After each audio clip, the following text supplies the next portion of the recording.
الحمد للہ وکفا السلام علی عبادہ الذین اصطفیٰ اما بعد فاعوذ باللہ من الشیطان الرجیم بسم اللہ الرحمن الرحیم۔ ہمارا آج کا سبق سورہ آل عمران کے 10ویں رکوع کے بارے میں ہے،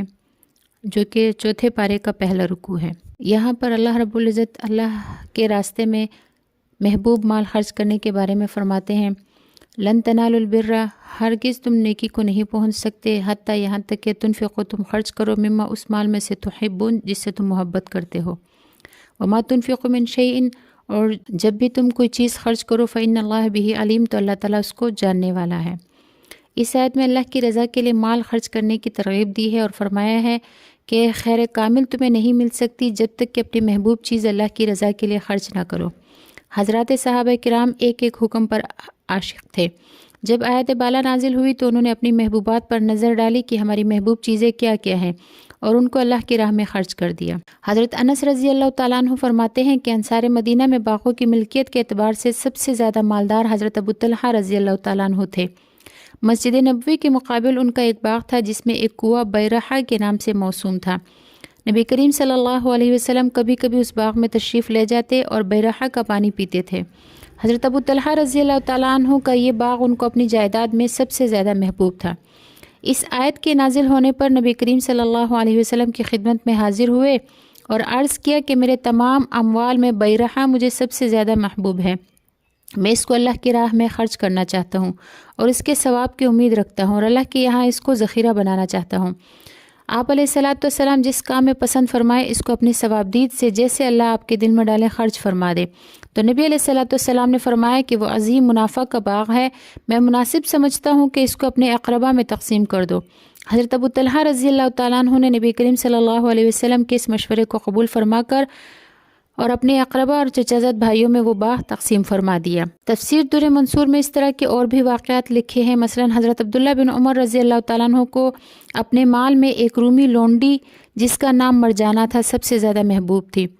آیت شریفہ سن کر انہوں نے اسے آزاد کر دیا۔ اسی طرح حضرت ابو موسیٰ اشعری رضی اللہ تعالیٰ عنہ کو حضرت عمر رضی اللہ تعالیٰ عنہ نے لکھا کہ جلولہ کے قیدیوں میں سے ایک باندی میرے لیے خرید کرو۔ جب وہ باندی آ گئی تو حضرت عمر رضی اللہ تعالیٰ عنہ نے آیت بالا پڑھی اور اسے آزاد فرما دیا۔ ہر شخص کی محبوبات الگ الگ ہیں، اور جس شخص کے پاس پیسہ کم ہو وہ اس میں سے اللہ کے لیے خرچ کر دے تو وہ بھی اس آیت کے مفہوم میں شامل ہے، کیونکہ مال کم ہونے کی وجہ سے پیسہ زیادہ محبوب ہوتا ہے۔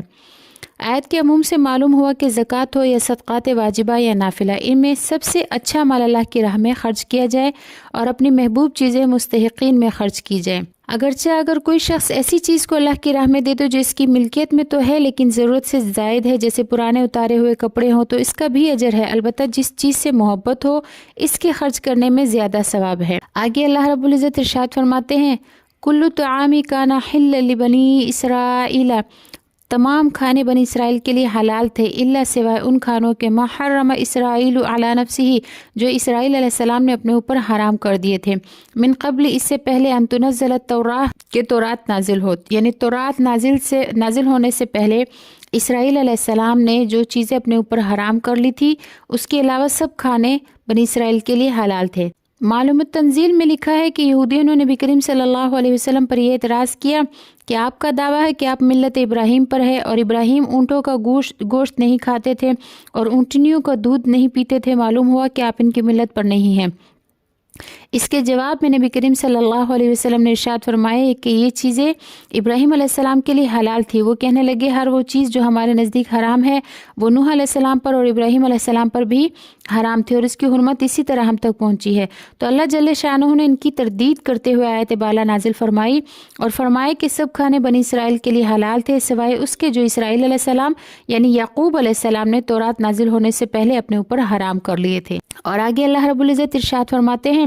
قل، کہ آپ فرما دیجئے نبی علیہ السلام ان لوگوں سے، فاتوا بالتوراۃ، تم تورات لے آؤ، فتلوہا، پھر اس کو پڑھو، ان کنتم صادقین، اگر تم سچے ہو،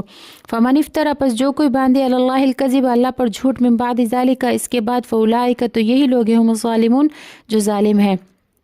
قل، کہہ دیجئے، صدق اللہ، کہ سچ فرمایا اللہ تعالیٰ نے، فاتبعوا ملت ابراہیم حنیفہ، کہ تابعداری کرو ابراہیم علیہ السلام کے دین کی جو بالکل یکسو دین پر تھے، وما کان، اور وہ نہیں تھے من المشرکین، مشرکوں میں سے۔ حضرت یعقوب علیہ السلام نے جو بعض چیزیں اپنے اوپر حرام کی تھی، یہ کیوں کی تھی؟ تو اس کے بارے میں حضرت ابن عباس رضی اللہ تعالیٰ عنہ نے فرمایا کہ حضرت یعقوب علیہ السلام کو عرق النساء کی تکلیف ہو گئی تھی، جس کو اس وقت شیاٹیکا کہتے ہیں۔ انہوں نے نظر مانی تھی کہ اگر شفا ہو گئی تو سب سے زیادہ جو محبوب کھانا ہے وہ نہیں کھاؤں گا، تو ان کو اونٹ کا گوشت اور اونٹنی کا دودھ جو ہے وہ سب سے زیادہ محبوب تھا، لہٰذا شفا ہو جانے پر انہوں نے ان دونوں چیزوں کو چھوڑ دیا تھا، یعنی اونٹ کا گوشت اور اونٹنی کا دودھ۔ اونٹ کے گوشت اور اونٹنیوں کے دودھ کو یہودی اپنے اوپر حرام سمجھتے تھے اور یہ سمجھتے تھے کہ ان کی حرمت حضرت ابراہیم علیہ السلام سے چلی آ رہی ہے۔ اسی بات کے پیش نظر انہوں نے حضرت نبی علیہ السلام پر اعتراض کر دیا کہ آپ ملت ابراہیمی پر ہوتے تو آپ بھی ان کو نہ کھاتے پیتے، تو اس آیت میں یہودیوں کے اس دعوے کی تردید فرمائی۔ آگے اللہ رب العزت ارشاد فرماتے ہیں، اِنَّ أَوَّلَ بَيْتٍ، بے شک سب سے پہلا گھر، وُضِعَ، جو بنایا گیا، للناس، لوگوں کے لیے، للذی، وہ گھر ہے، ببکہ، جو مکہ میں ہے، مبارکن، برکت والا ہے، وہ ہدن، اور ہدایت والا ہے، للعالمین، جہان والوں کے لیے، فیہ، اس گھر میں یعنی بیت اللہ میں، آیاتن، بینات، کھلی نشانیاں ہیں، مقام ابراہیم، مقام ابراہیم، ومن دخلہ، اور جو کوئی بیت اللہ میں داخل ہو جائے، کانا آمنا، تو وہ امن والا ہوگا، وللہ، اور اللہ کے لیے، علی الناس، لوگوں پر یہ حق ہے، حج البیت، کہ اس کے گھر کا حج کرے، من استطاع الیہ سبیلا، اگر اس تک پہنچنے کی طاقت ہو تو، ومن کفر، اور جس نے کفر کیا یا جو منکر ہوا، فإن اللہ، تو بے شک اللہ تعالیٰ، غنی، بے پرواہ ہے، عن العالمین، جہان والوں سے۔ روح المعانی میں حضرت ابن جریج سے نقل کیا ہے کہ یہودیوں نے کہا کہ بیت المقدس کعبہ سے اعظم ہے، کیونکہ وہ اس جگہ ہے جہاں حضرت انبیاء علیہ السلام ہجرت کرتے رہے، اور وہ ارض مقدسہ میں ہے، اور مسلمانوں نے کہا کہ کعبہ شریف اعظم ہے۔ اس پر یہ آیت بالا نازل ہوئی، اور حضرت مجاہد رحمۃ اللہ علیہ نے فرمایا کہ جب گزشتہ آیت میں کافروں کو حکم دیا کہ ملت ابراہیمیہ کا اتباع کرے، تو بیت اللہ یعنی کعبہ شریف کی تعظیم کا بھی حکم دیا اور اس کی فضیلت اور حرمت بیان فرمائی، کیونکہ کعبہ کا حج کرنا اور اس کی فضیلت و حرمت کا اقرار کرنا یہ بھی ملت ابراہیمی میں شامل ہے۔ اسی طرح آیت بالا میں فرمائے کہ سب سے پہلا گھر جو عبادت کے لیے زمین میں بنایا گیا وہ گھر ہے جو مکہ معظمہ میں واقع ہے، اور وہ کعبہ معظمہ ہے، وہ بابرکت ہے، یعنی خیر الکثیر ہے، اس میں عبادت کا ثواب بہت زیادہ ہے، جو شخص حج یا عمرہ کرے اس کے گناہ معاف ہوتے ہیں، ان برکات کے علاوہ اس کی ظاہری برکات بھی بہت سی ہے۔ یہاں پر اللہ رب العزت ارشاد فرماتے ہیں کہ ان اول بیت وضع للناس، کہ سب سے پہلا گھر جو لوگوں کے لیے زمین میں بنایا گیا وہ ہے جو مکہ میں ہے۔ تو بعض حضرات نے فرمایا کہ کعبہ شریف سب سے پہلا گھر ہے جو پانی پر ظاہر ہوا، آسمان اور زمین کے پیدا فرمانے سے 2000 سال پہلے وجود میں آیا۔ اس وقت یہ پانی پر سفید بلبلا تھا، پھر زمین اسی کے نیچے سے پھیلا دی گئی۔ حضرت عبداللہ بن عمر، مجاہد اور قتادہ رحمۃ اللہ علیہ کا یہی قول ہے، اور بعض حضرات نے فرمایا کہ یہ سب سے پہلا گھر ہے جو زمین میں بنایا گیا۔ اللہ تعالیٰ نے عرش کے نیچے ایک گھر مقرر فرمایا جو بیت المعمور ہے، اور فرشتوں کو حکم دیا کہ اس کا طواف کرے۔ پھر ان فرشتوں کو حکم دیا جو زمین میں رہتے تھے کہ زمین میں ایک گھر بنائے جو بیت المعمور کی محاذات میں ہو اور اس جیسا ہو، اور زمین والوں کو حکم دیا کہ اس کا طواف کرے۔ جیسے آسمان کے رہنے والے بیت المعمور کا طواف کرتے ہیں، اسی طرح زمین کے رہنے والے بیت الحرام کا طواف کرتے ہیں۔ اور ایک قول یہ ہے کہ فرشتوں نے آدم علیہ السلام کی تخلیق سے 2000 سال پہلے اس کو بنایا تھا، وہ اس کا حج کیا کرتے تھے۔ جب آدم علیہ السلام نے اس کا حج کیا تو فرشتوں نے کہا، اے آدم، اللہ تمہارا حج قبول فرمائے، ہم نے اس گھر کا حج تم سے 2000 پہلے کیا۔ ان کے علاوہ اور بھی بہت سے اقوال ہیں۔ پھر آگے اللہ رب العزت ارشاد فرماتے ہیں کہ فیہ آیات بینات مقام ابراہیم، کہ اس بیت اللہ میں جو ہے آیات بینات ہے اور وہ مقام ابراہیم ہے۔ جن آیات کا تذکرہ فرمایا ہے ان میں سے بعض آیات تکوینی ہے اور بعض آیات تشریعی ہے۔ کعبہ شریف کا مبارک ہونا اور ہدی للعالمین ہونا، اور جو شخص وہاں جائے اس کا مامون ہونا، اور بشرط استطاعت حج کا فرض ہونا، یہ تشریعی نشانیاں ہیں۔ اور مقام ابراہیم کا وہاں موجود ہونا، یہ مقام ابراہیم یہ وہ پتھر ہے جو ابراہیم علیہ السلام جب بیت اللہ کی تعمیر فرما رہے تھے تو یہ پتھر زینہ کا کام کرتا تھا، جیسے آج کے دور میں لفٹ ہوتا ہے کہ جب ابراہیم علیہ السلام اوپر اونچی دیواریں اٹھاتے تو یہ پتھر اللہ کے حکم سے اوپر کوٹ جاتا تھا، اور جب گارے وغیرہ کی ضرورت پڑتی تو یہ پتھر اللہ کے حکم سے واپس نیچے آ جاتا تھا، جیسے کہ ایک لفٹ ہوتا ہے، اوپر جاتا ہے نیچے آتا ہے اس طرح۔ تو یہ تکوینی نشانی ہے جو اب تک موجود ہے، سب کی نظروں کے سامنے ہے۔ نیز کعبہ شریف کی تکوینی نشانیوں میں سے ایک یہ بھی ہے کہ جس کسی نے بھی کعبہ شریف پر حملہ کرنے کا ارادہ کیا تو وہ خود تہس نہس ہو گیا، جیسے کہ اصحاب فیل کا واقعہ مشہور ہے۔ رب العزت ارشاد فرماتے ہیں وَمَن دَخَلَهُ كَانَ آمِنًا، کہ جو شخص اس میں داخل ہوگا یعنی بیت اللہ شریف میں تو وہ امن میں ہوگا۔ حضرت ابراہیم علیہ السلام نے جب کعبہ شریف بنایا تو اس وقت دعا کی تھی رب اجعل هذا البلد آمنا، کہ اللہ اس شہر کو امن والا بنا دے۔ ان کی دعا مقبول ہوئی اور مکہ اور حرم مکہ امن والا بنا دیا گیا۔ اہل عرب آپس میں بہت لڑتے تھے اور ایک دوسرے کو مارتے اور لوٹتے تھے، لیکن حدود حرم میں کسی پر حملہ کرنے سے باز رہتے تھے۔ اسی طرح نبی کریم صلی اللہ علیہ وسلم نے صحیح بخاری کی روایت ہے، وہاں نبی علیہ السلام نے ارشاد فرمایا کہ بلا شبہ اللہ تعالیٰ نے اس شہر کو حرام قرار دے دیا جس دن زمین اور آسمان کو پیدا فرمایا، اور وہ قیامت تک اللہ کی حرمت کی وجہ سے حرام ہے۔ اس میں مجھ سے پہلے کسی کے لیے جنگ حلال نہیں تھی اور میرے لیے بھی حلال نہیں ہوئی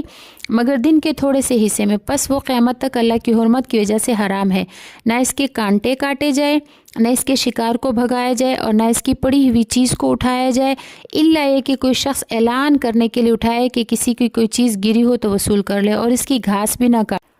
آگے اللہ رب العزت ارشاد فرماتے ہیں وَلِلَّهِ عَلَى النَّاسِ حِجُّ الْبَيْتِ مَنِ اسْتَطَاعَ إِلَيْهِ سَبِيلًا، کہ اللہ تعالیٰ کے لیے لوگوں کے ذمہ یہ حق ہے کہ اس کے گھر کا حج کرے اگر وہاں تک پہنچنے کی طاقت ہو۔ یہ استطاعت سے کیا مراد ہے؟ تو آیت بالا میں ان لوگوں پر حج کرنا فرض بتایا ہے جن کو مکہ معظمہ تک پہنچنے کی طاقت ہو۔ آیت میں جو من استطاع الیہ سبیلا وارد ہوا ہے، اس کے بارے میں حدیث شریف میں ہے کہ ایک شخص نے عرض کیا کہ مس سبیل، کہ سبیل سے کیا مراد ہے؟ تو نبی کریم صلی اللہ علیہ وسلم نے فرمایا زادہ و راحلہ، کہ سفر خرچ اور سواری۔ ایک اور حدیث میں ہے کہ ایک شخص نے عرض کیا کہ یا رسول اللہ کیا چیز حج کو فرض کرتی ہے؟ تو آپ علیہ الصلوۃ والسلام نے فرمایا زادوں و راحلہ، کہ سفر خرچ یعنی سفر کا خرچ ہو اور سواری ہو، تو اس سے حج جو ہے وہ فرض ہو جاتا ہے۔ اسی طرح ترک حج پر بہت سی وعیدیں ہیں۔ در منصور میں حضرت عمر رضی اللہ تعالیٰ عنہ سے نقل کیا ہے کہ انہوں نے فرمایا میں نے ارادہ کر لیا شہروں میں لوگوں کو بھیجوں، وہ ان کو دیکھے جو مالدار ہیں اور انہوں نے حج نہیں کیا، میں ان لوگوں پر جزیہ مقرر کر دوں، یہ لوگ مسلمان نہیں ہیں۔ نیز حضرت عمر رضی اللہ تعالیٰ عنہ سے یہ بھی مروی ہے کہ انہوں نے فرمایا اگر لوگ حج کو چھوڑ دیں گے تو میں ان سے قتال کروں گا جیسے کہ نماز اور زکوٰۃ چھوڑنے پر قتال۔ آیت مبارکہ سے اور حدیث سے معلوم ہوا کہ حج اس شخص پر فرض ہے جس کے پاس مکہ معظمہ تک آنے جانے کا اور سفر خرچ کا انتظام ہو۔ اتنا پیسہ بہت سے لوگوں کے پاس ہوتا ہے مگر حج نہیں کرتے، ایسے لوگ وعید پر غور کریں۔ لوگوں نے حج کے بہت سے خرچے اپنے ذمے لگا لیے ہیں، سامان خرید کر لاتے ہیں، عزیزوں کو قیمتی ہدایہ دیتے ہیں، ان سب کو انہوں نے حج کے خرچ میں شمار کر رکھا ہے۔ بہت سے لوگ مر جاتے ہیں اور اب اس لیے حج نہیں کر پاتے کہ ان کے پاس رواجی خرچہ نہیں ہوتا۔ یہ خرچ تو ہوتا ہے لیکن لڑکیوں کی رواجی شادیاں اور دوسرے دنیاوی انتظامات کی وجہ سے حج کرنے میں تاخیر کرتے ہیں۔ ان میں بعض لوگ ایسے وقت حج کرتے ہیں جبکہ بالکل بوڑھے ہو جاتے ہیں اور احکام حج ادا کرنے سے بوجہ ضعف اور کمزوری کے قاصر رہتے ہیں، اور بعض لوگ گھر بار کے انتظامات کے انتظار میں مر جاتے ہیں اور حج سے رہ جاتے ہیں۔ ایک حدیث میں ارشاد ہے کہ نبی علیہ الصلوۃ والسلام نے ارشاد فرمایا کہ جسے کسی مجبوری نے یا کسی ظالم بادشاہ نے یا روکنے والے مرض نے حج سے نہ روکا اور مر گیا اور حج نہ کیا تو اسے چاہیے کہ یہودی ہونے کی حالت میں مر جائے یا نصرانی ہونے کی حالت میں مر جائے۔ یعنی ایسا شخص جس کو اللہ تعالیٰ نے توفیق تو دی تھی لیکن وہ ٹال مٹول میں دنیاوی رسم و رواج کے لیے حج کو مؤخر کرتا رہا اور ایسی حالت میں اس کو موت آ گئی تو وہ یہودی یا نصرانی یعنی عیسائی ہونے کی حالت میں مرے گا۔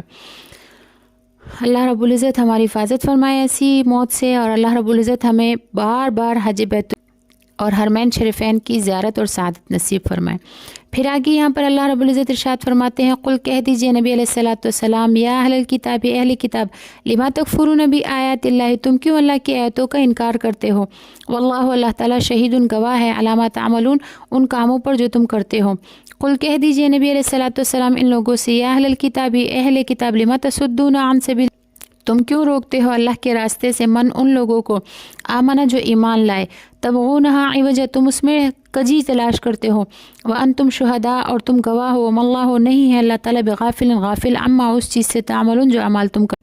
یا ایھا الذین آمنوا اے ایمان والو، ان تطیعوا فریقا من الذین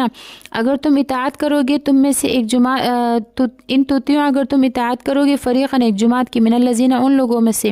اوتوا الکتاب جن کو کتاب دی گئی، یردوکم تو تم کو لوٹا دیں گے بعد ایمانکم بعد تمہارے ایمانوں کے کافرین کفر کی طرف، یعنی تمہیں تمہارے ایمانوں کے بعد کافر بنا کر کفر کی طرف لوٹا دیں گے۔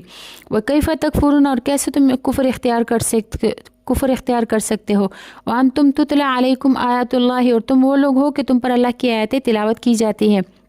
وفیکم رسولہ اور تم میں اللہ کا رسول موجود ہے، ومن یعتصم باللہ اور جو شخص اللہ کو مضبوط پکڑ لے، فقد ہدی الی صراط مستقیم تو تحقیق اس کو ہدایت دی گئی سیدھے راستے کی۔ تفسیر در منصور میں ان آیات کا سبب نزول یوں لکھا ہے کہ شاس بن قیس ایک بوڑھا یہودی تھا جو بہت بڑا کافر تھا، یہ مسلمانوں سے بہت زیادہ کینہ رکھتا تھا اور بہت سخت حاسد بھی تھا مسلمانوں کا۔ صحابہ کرام کی ایک مجلس پر گزرا جس میں اوس اور خزرج کے حضرات جمع تھے، آپس میں باتیں کر رہے تھے۔ اوس اور خزرج کے درمیان زمانہ جاہلیت میں لڑائیاں رہتی تھیں۔ اس حاسد کو ان حضرات کا انس اور محبت کے ساتھ جمع ہونا اور آپس میں ان کی صلح ہونا بہت ناگوار ہوا۔ اس نے ایک یہودی نوجوان کو حکم دیا کہ تو جا کر ان کے پاس بیٹھ جا اور ان کو ان کی پرانی لڑائیاں یاد دلا دے اور ان کے سامنے بعض اشعار پڑھ دے جو یوم بعاث کے سلسلے میں انہوں نے کہے تھے۔ بعاث یہ ایک زبردست جنگ ہوئی تھی جس میں اوس کو خزرج پر غلبہ ہوا تھا۔ وہ نوجوان اس مجلس میں چلا گیا اور اس نے ایسی ہی باتیں کی جن کی وجہ سے اوس اور خزرج کو پرانی باتیں یاد آ گئی اور جھگڑے شروع ہو گئے اور ایک دوسرے پر فخر کرنے لگے، یہاں تک کہ دو آدمی آپس میں لڑنے بھی لگے اور دونوں فریقین میں لڑائی ٹھن گئی۔ پتھریلی زمین میں جس کو اہل مدینہ حرہ کہتے ہیں لڑنے کا اعلان ہو گیا اور دونوں قبیلے آپس میں جمع ہونے لگے۔ نبی کریم صلی اللہ علیہ وسلم کو یہ قصہ معلوم ہوا تو آپ مہاجرین کو ساتھ لے کر ان کے پاس تشریف لائے اور فرمایا، اے مسلمانوں کی جماعت، تم اللہ سے ڈرو، کیا تم جاہلیت کے دعوے کو لے کر اٹھ رہے ہو اور میں تمہارے درمیان موجود ہوں، اس کے بعد کہ اللہ نے تمہیں اسلام کی ہدایت دی اور اسلام کے ذریعے تم کو عزت دی اور جاہلیت کی چیزوں کو ختم فرما دیا اور تمہیں کفر سے بچا دیا اور تمہارے درمیان الفت پیدا کر دی، کیا تم اسی حالت پر واپس ہونا چاہتے ہو جس پر تم حالت کفر میں تھے؟ نبی کریم صلی اللہ علیہ وسلم کی بات سن کر دونوں قبیلوں کو احساس ہوا کہ یہ جو کچھ ہم میں سے صادر ہوا اور جنگ کا ارادہ ہوا یہ شیطانی حرکت ہے اور دشمن کی مکاری ہے، لہٰذا انہوں نے ہتھیار پھینک دیے اور رونے لگے اور آپس میں ایک دوسرے سے گلے ملنے لگے۔ پھر فرمانبردار ہو کر نبی کریم صلی اللہ علیہ وسلم کے ساتھ چلے آئے۔ اللہ نے دشمن کی مکاری کو ختم فرما دیا اور شاس بن قیس کے بارے میں یہ دو آیات یا اہل الکتابی سے لے کر اما تعملون تک نازل ہوئی۔ پھر آگے اہل ایمان کو خطاب فرمائے جن میں اوس اور جبار بھی شامل ہے کہ اگر تم اہل کتاب کی ایک فریق کی بات مانو گے تو وہ تم کو ایمان پر نہ رہنے دیں گے، تم کو کفر میں واپس کر کے چھوڑیں گے۔ دشمن کی بات کو سمجھ کر چلنا چاہیے، کافر تمہارے ایمان سے کبھی راضی نہیں ہو سکتے۔ نیز فرمایا کہ تم کیسے کفر اختیار کر سکتے ہو حالانکہ تم پر اللہ کی آیات تلاوت کی جاتی ہے اور تمہارے اندر اللہ کے رسول موجود ہیں۔ ان آیات اور رسول کی تعلیمات کو چھوڑو گے تو دشمن تم کو قابو کر لے گا اور دین کفر پر لگا دے گا۔ تم اللہ کو مضبوطی سے پکڑو، جس نے اللہ کو مضبوطی سے پکڑا اس کو صحیح اور سیدھے راستے کی ہدایت مل گئی۔ اللہ رب العزت ہمیں بھی صحیح اور سیدھے راستے پر چلنے کی توفیق عطا فرمائے۔ وآخر دعوانا الحمد للہ رب العالمین۔ السلام علیکم ورحمۃ اللہ وبرکاتہ۔